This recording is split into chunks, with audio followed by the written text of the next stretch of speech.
High above the sleepy town of Windvale, clouds floated like soft ships in the sky, but one morning, a strange thing happened.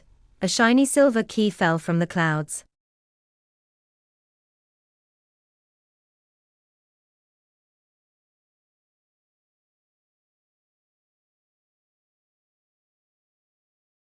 The locals had their whispers. They say number 12 was empty for years, said the shopkeeper, but someone used to knock there before the last tenant disappeared. Clara smiled it off, but the unease never left her.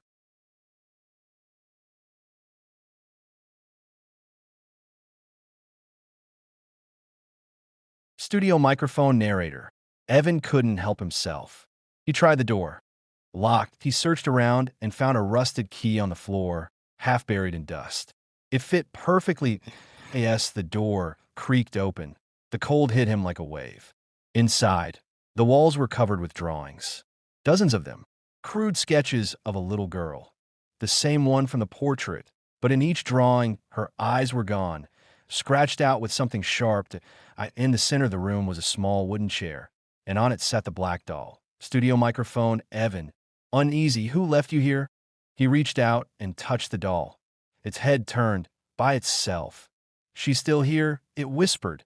Evan dropped it and ran out, but the hallway had changed. It stretched longer than before.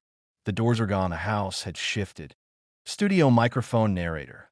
Evan's heart pounded as the walls began to whisper. Dozens of voices. Men, women, children. Help us. She won't let us leave. Don't listen to her. He covered his ears, but the whispers crawled inside his head. Then he saw her, the little girl from the drawings, standing at the far end of the hall, holding her doll. Studio microphone girl, soft, eerie. Why did you open the door? Evan stumbled back. I didn't mean to. The girl tilted her head. Now her eyes were black holes, endless and hollow. Studio microphone girl, angry she was sleeping. And now she's awake. Suddenly the floor cracked open and shadows spilled out, cold, writhing shapes whispering his name. He ran through twisting halls and broken rooms until he found the front door. But when he opened it, there was nothing outside in O Street. No night sky, just the same house again. Studio microphone narrator. Evan realized the truth. The house wasn't just haunted, that IT was alive. He went back to the room with the doll. This time, he looked closer. There was something sewn into its back. A small keyhole. He searched the drawers and found a tiny silver key, shaped like a teardrop. When he turned it, the doll's chest opened, revealing a rolled-up note that IT read. To whoever finds this, the girl isn't real. She's the house that don't look into her eyes. Evan froze. Behind him, a voice whispered, too late. He turned and saw her standing right behind him. Her doll hung limply in her hand, its head tilted. The walls trembled, dust falling from the ceiling. Studio microphone girl, smiling, now you'll stay with us, forever. They raced back as the temple began collapsing. Rocks fell, trees trembled, and thunder cracked across the sky. Reaching the shore, they pushed their boat into the water. Zoya held the glowing orb high. Now, Arif shouted. She dropped it into the sea, and instantly the water turned silver.